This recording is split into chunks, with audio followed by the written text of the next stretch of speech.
Hey, it's me, and I'm JV, the Antique Autistic.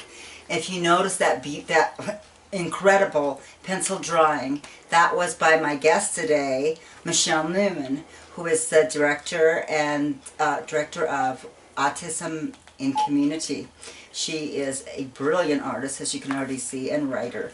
And today she's going to talk a little bit about what she's doing as an autistic in community. We're going to talk a little bit about how the aging process is going for her, and if she's seen any differences, and what kind of helps she would like, and what she would like to help younger generations as they get older too. Okay.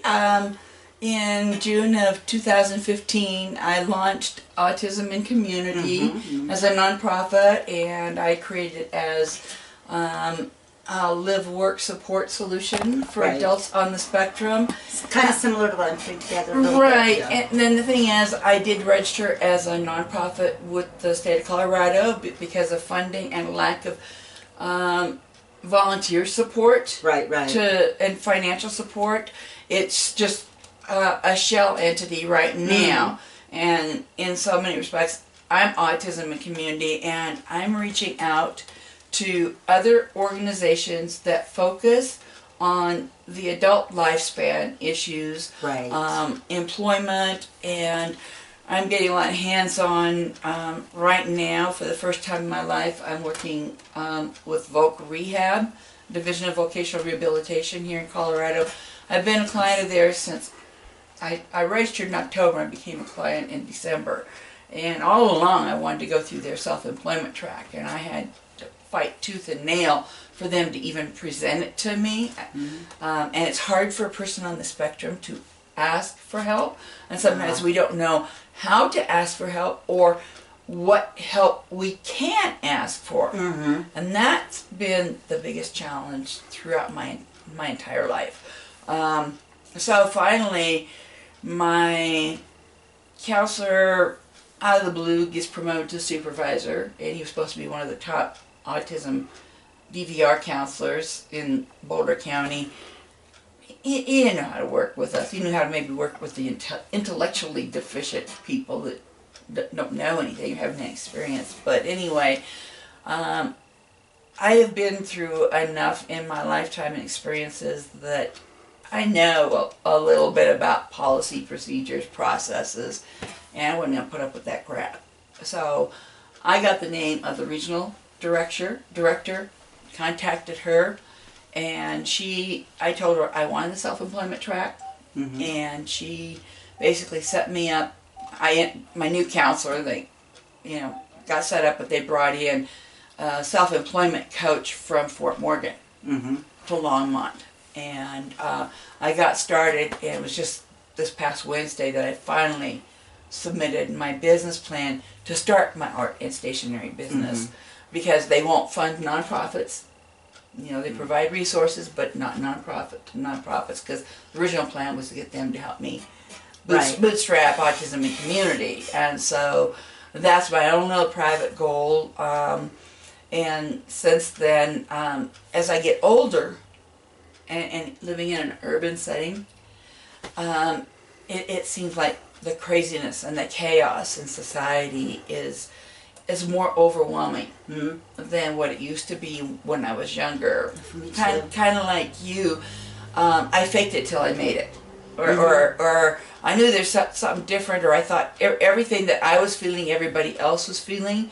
And when I got the wake-up call in 2005 that other people aren't going through all this crap, and started understanding, and I remained self-diagnosed from 2006, and just through Voc Rehab I was 52 then. 9 years later, I finally get a professional diagnosis and assessment, and they couldn't, because I was so old. I mean, at age 60, my parents are dead, my brother's dead, my sister doesn't really understand me, and to interview her, because the prime diagnostic system they use is ADOS for adults, where you interview family members and people that know them, and when you don't have anybody that knows your real history, it's like, okay, it's like 6 hours battery of psych testing, intelligence testing, and things like that. And you think, well, is getting a diagnosis good or bad? And as I'm aging, I'm finding I need more supportive services. And not having family around, I have to reach out to the community. Right. What kind of accommodations would you like for you that really are difficult to get or you are unable to get? Well, number one, because I worked most of my early life. I mean, I've been on disability since 2005 from a work injury, and that was basically what prompted me to find out that I had autism. And so I went 52 years of my life not having a clue, but a lot of depressions, recurring depressions and things like that. And I was 52 also. And stresses. The stress from trying to make it in a professional and social environment caused so many physical illnesses. I developed a seizure disorder from it and things like that. And so I lost my train of thought, which I do a lot. But anyway, the supports that I'm finding I need, I've always had trouble with finances. And so I had my CIS evaluation with Imagine, which is a community-centered board.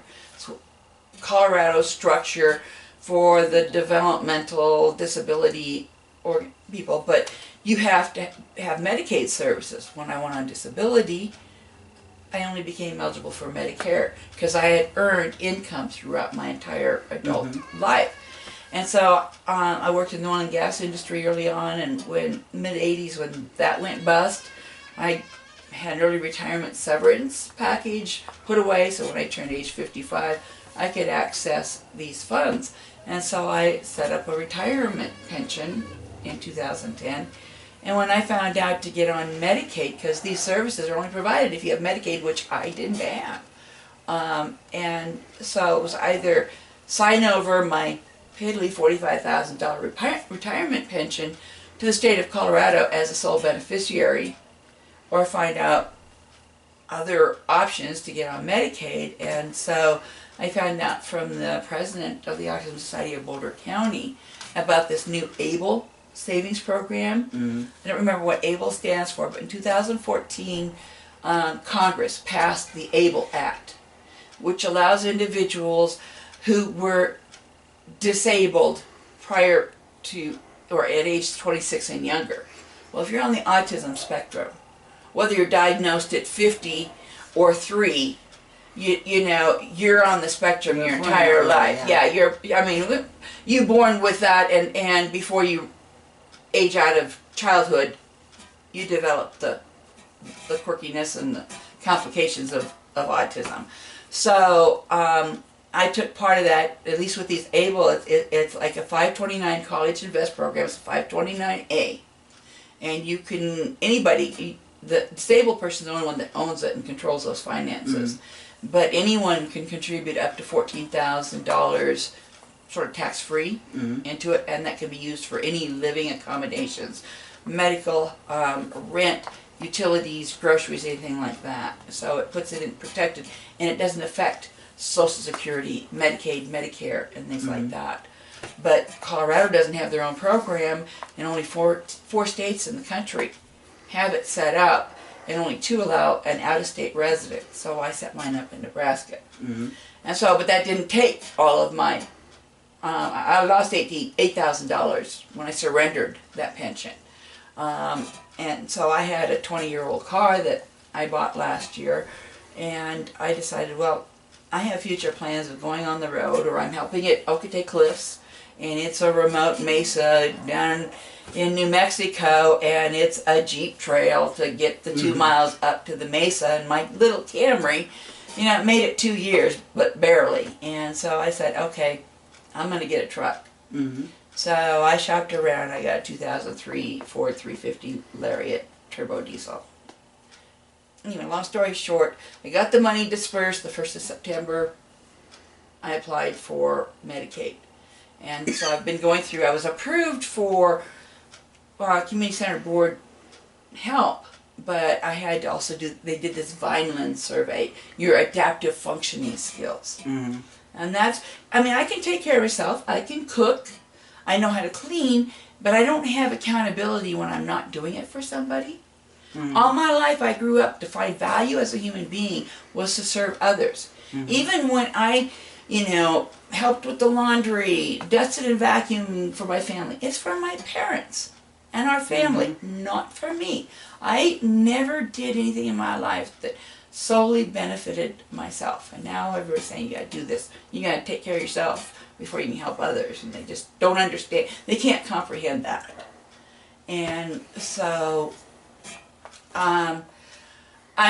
the supports I'm asking for is to have somebody hold me accountable, at least someone coming in 1 or 2 hours a week just for that social interaction, to talk to, maybe to help organize, because my personal life is absolute chaos. I tried so many organization avenues and containers, and I can't stay focused long enough, or I get hyper focused and I'm focused on one little thing, and then everything else becomes greater chaos.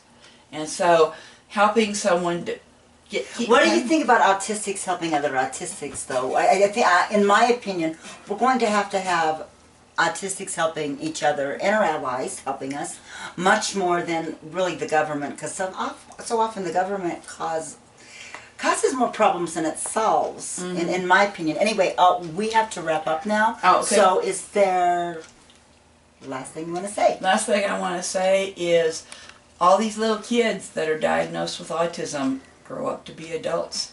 And it's like the baby boomers just taking control of the senior retirement. All those little kids are going to hit, and they don't grow out of it when they turn 17 or 21. No. And so this world's got to realize that we're here to stay, and you can't cure us, and we don't want to be cured. Absolutely. Okay, thank you so much, Michelle. And just in case there's any haters watching, just remember, we're here, we're weird. Get used to it. Right.